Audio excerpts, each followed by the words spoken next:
Bumili siya ng chicken with rice. And may plus pa siya na soft drinks. Nandito nga kami guys kay Papa Dudut guys.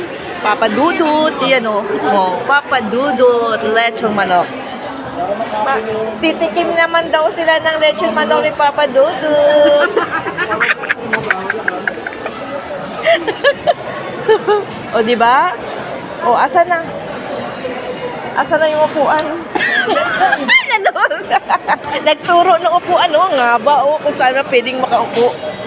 Guys, na punta tayo dito, guys, sa litsura ng Papa Dudut natin. Kasi ito, kaya, ano talaga namin to, favorite talaga namin na ito nga announcer si Papa Dudut sa kanyang litsura ng manok.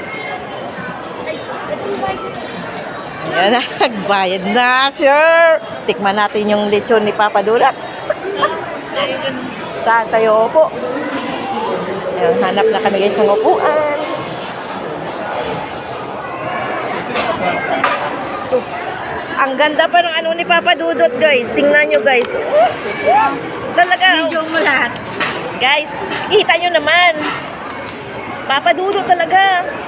Hanapin kita Papa Dudut sa ano, sa TikTok. Friend is Papa Dudut sa TikTok.